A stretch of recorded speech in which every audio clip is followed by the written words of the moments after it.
Welcome back to Klopp's Cop. So this is episode 30. So fresh from Liverpool's defeat to West Ham in the last kick of the game in the FA Cup. We played Aston Villa on Valentine's Day at Villa Park. So it was on Sunday and it was a 2:05 kickoff.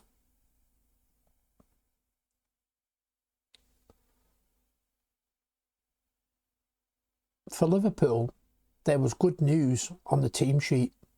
Daniel Sturridge was named in the starting lineup for his first Premier League start since October. Having came off the bench in recent games, Philippe Coutinho also returned to the starting 11 after his late cameo against West Ham, while Kolo Touré partnered Mamadou Sakho at centre-back.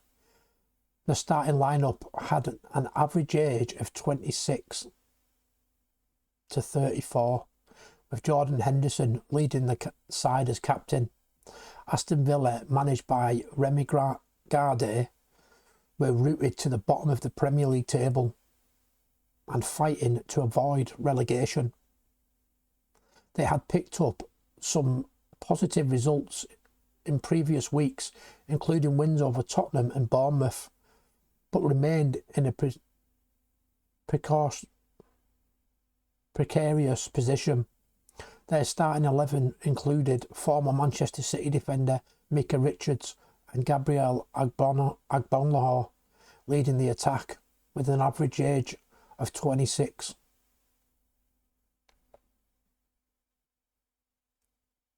Villa Park hosted a crowd of 35,798 with Liverpool fans in full voice after their allocation of tickets sold out.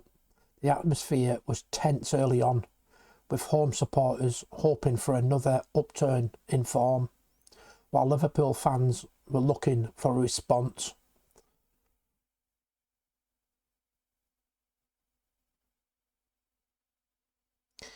After the late collapse against Sunderland and the cup exit to West Ham, referee Neil Swarbrick was in charge of the fixture, assisted by Andy Garrett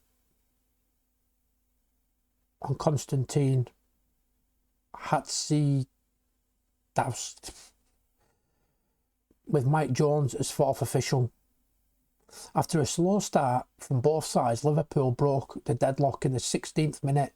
Philippe Coutinho collected the ball wide on the left wing and delivered a pinpoint cross into the penalty area. Aston Villa's defence was caught napping, leaving Daniel Sturridge completely unmarked 6 yards out. The striker made no mistake, nodding the ball past Mark Bunn to score his first Premier League goal since September 2015 and his first away from home since March 2014. Liverpool dominated possession and doubled their lead. Just 9 minutes later, James Milner was fouled wide on the left, giving Liverpool a free kick in a dangerous position. Milner stepped up to take it himself, swinging the ball into the box.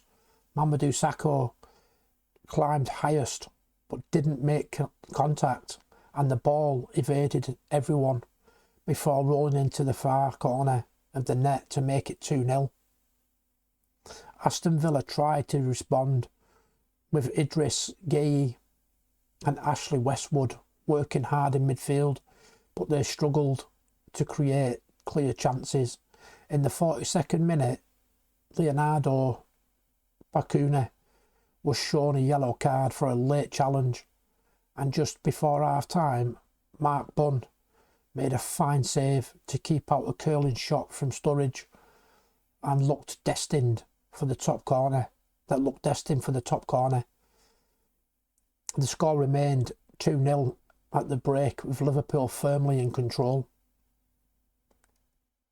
Aston Villa made a substitute at the start of the second half, replacing Gabriel Agbonlahor with Scott Sinclair in the 58th minute, but it was Liverpool who struck again almost immediately. Roberto Firmino picked up the ball in midfield and played a perfectly weighted pass to Emre Can, who took a touch and steadied himself before hammering the shot from 20 yards into the bottom corner of the net, making it 3-0. Liverpool made their first change in the 62nd minute with Divock Origi replacing Daniel Sturridge, and the young Belgian made an instant impact, scoring just 37 seconds after coming on. Coutinho played a through ball into the box and Origi held his nerve to slot the ball past Bun, extending Liverpool's lead to 4-0. The floodgates had well and truly opened. In the 65th minute, Nathaniel Klein drove forward from right back and unleashed a shot that Bun could only parry.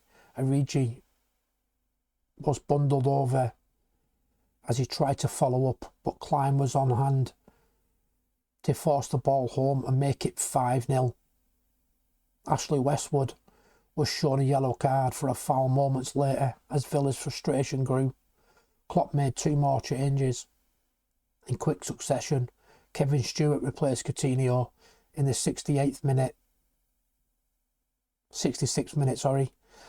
to make his Premier League debut, and Christian Benteke came on for Firmino in the 73rd minute.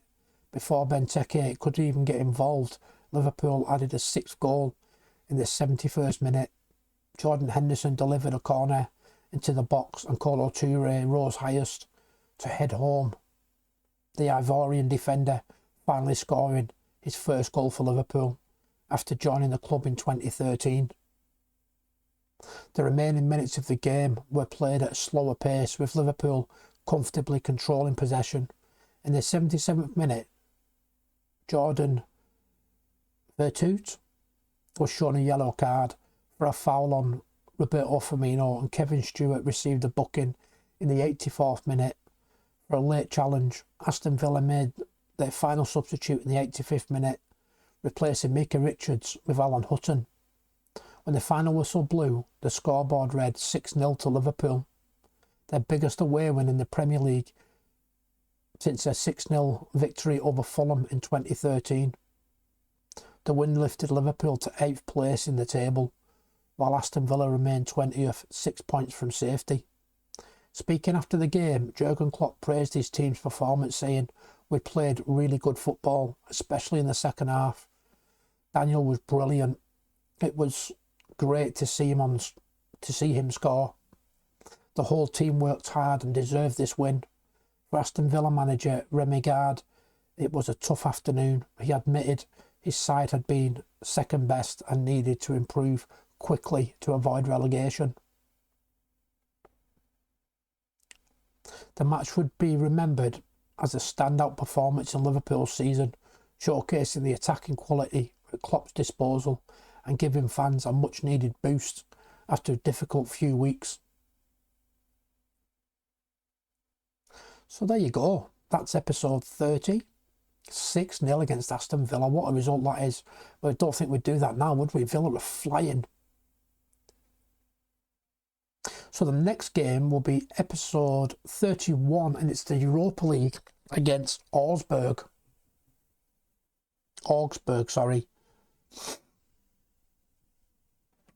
That's it for this episode. Take it easy.